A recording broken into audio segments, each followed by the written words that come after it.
All right, today we're going to be doing some rinseless washing, and we're also going to be doing some paint correction with a all-in-one product.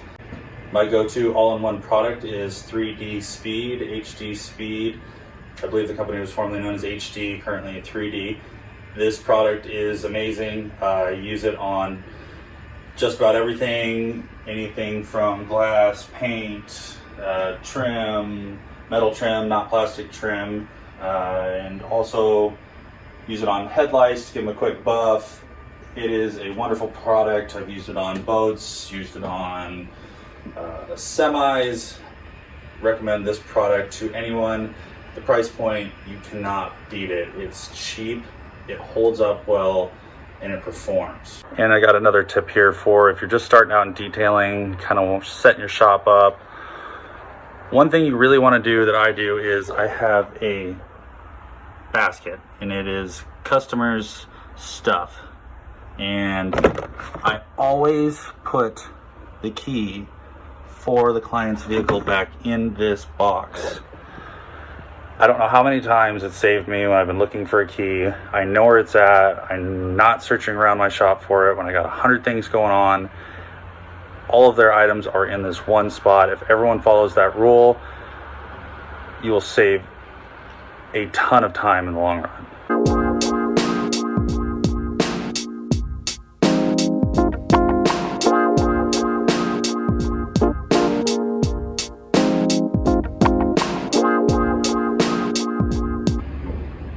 All these little pieces of tape here is what I've gone along and done and marked either bad touch-up paint jobs from the dealership or scratches in the paint for when I go ahead and do paint correction, and I will have them marked and not forgotten, the ones that the client pointed out. So here's another perfect example of why automatic car washes are more of a hurtful thing than a helpful thing when it comes to cleaning your vehicle. As you can see in this Mercedes, this trim piece here has anodized because of the soaps that the car wash uses. Either a high alkaline or high acidic soap has caused this metal trim to turn like an anodized color and faded it. In this, it's a double action spray bottle. Kind of have a love-hate relationship with it. Basically, you get product on that in spray and the out spray. I put my dedicated glass cleaner in it just because they're orange bottles, and I know my glass cleaner's in the orange bottle. My glass cleaner is American Detailer Garage Wipeout. It is also diluted the same strength for wet sanding. So I use this for wet sanding, I use it for glass cleaning.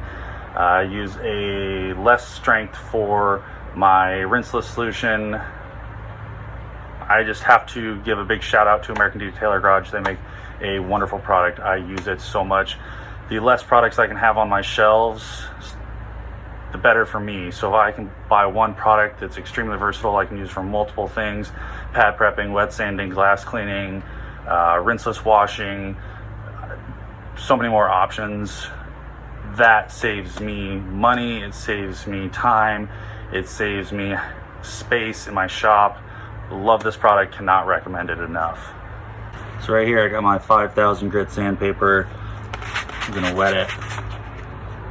Wet the spot I'm gonna wet sand, and then just kind of go to town a little bit here and clean this spot up for the client. Very adamant about getting the touch-up paint leveled and looking much more appealing. I really don't understand why dealerships just glob this stuff on and don't take the extra literally minute, 2 minutes to do the job properly.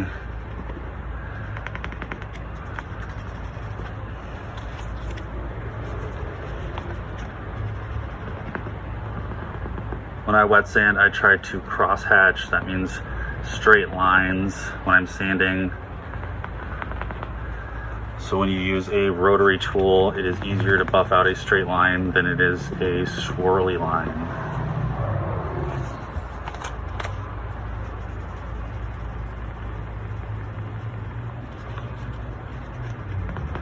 This is something that is going to be a more advanced detailing technique. You're not going to want to jump right into detailing and then jump right into wet sanding paint. You're going to want to get your hands on a polisher, a rotary polisher, for a considerable amount of hours.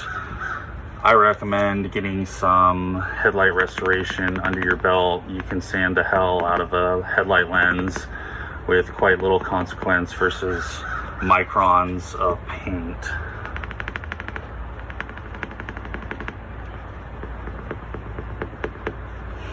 Now, could I have jumped to, say, a 2000 or 1000 grit when doing this? Yes, I could have. But I always start with the highest grit paper. I have 7,000, I have 10,000 grit, which is not going to give me the cut that I need. But 5,000 is usually my go-to because I don't know what I'm working with until I get my hands on it. Every panel is different, every paint's different, every vehicle is different. This panel could have been repainted, resprayed.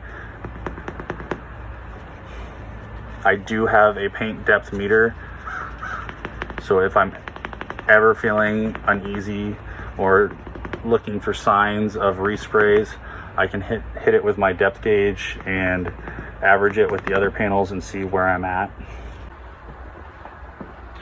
Alright, for paint correction, I'm going to be using that's the older version of the Greyouts Garage long throw polisher. It's a 21mm polisher. Personally, I always go to the 21mm polisher over a 15. It's got a bigger throw, especially when I'm doing bigger panels like this on an SUV. It's got a heavier cut. I like using the 3D Speed along with 3D's product. They've got these spider pads. I think they work well. They hold up pretty well.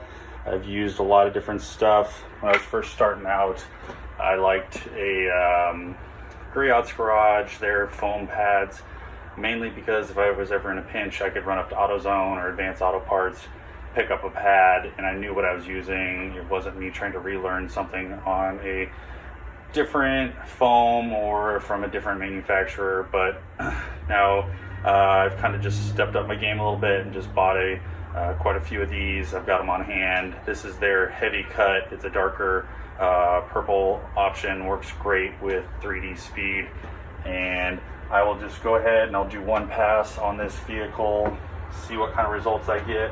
If I'm not getting the results I get, that's when I'll bust out the rotary. Only because the client is paying for that level of correction. If this client was not paying for more than a one-step correction, I would not be busting out my rotary. I would just be doing the passes necessary to achieve the results that are in the budget for the client's purchase.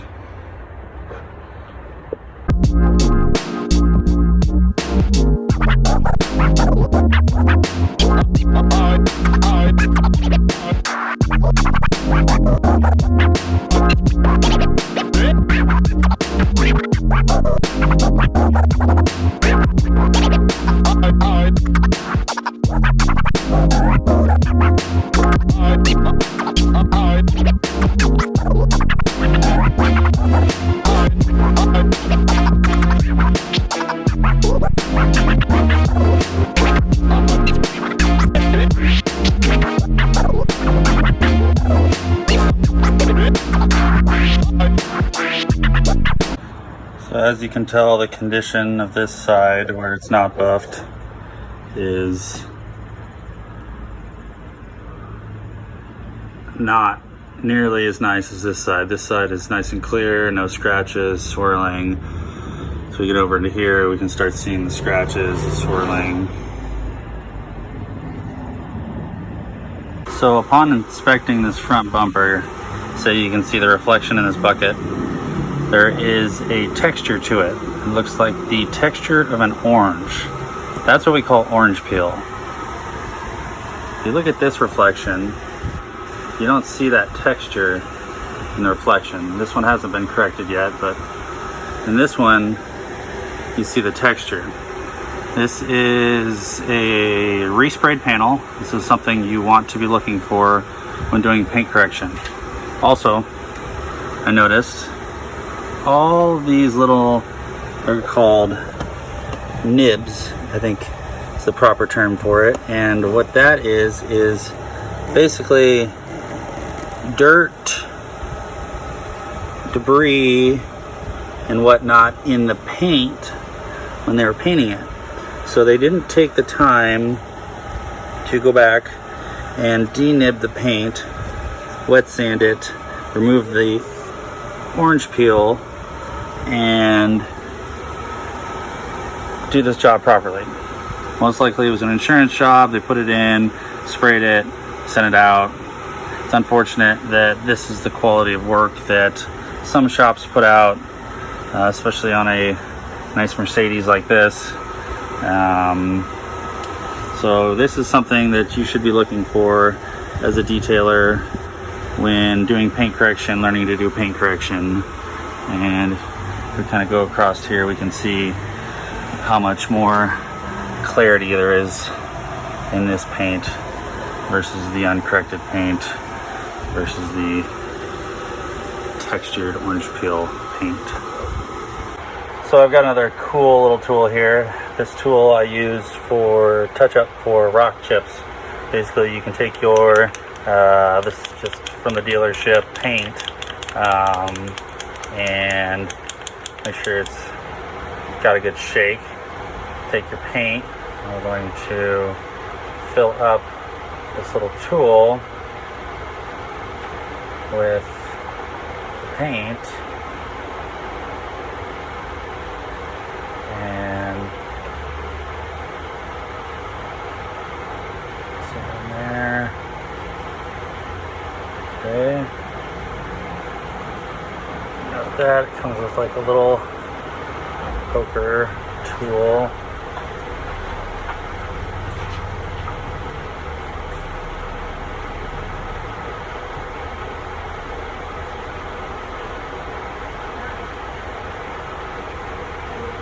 Take this poker tool and get this started. It will feed the paint with a touch-up tool.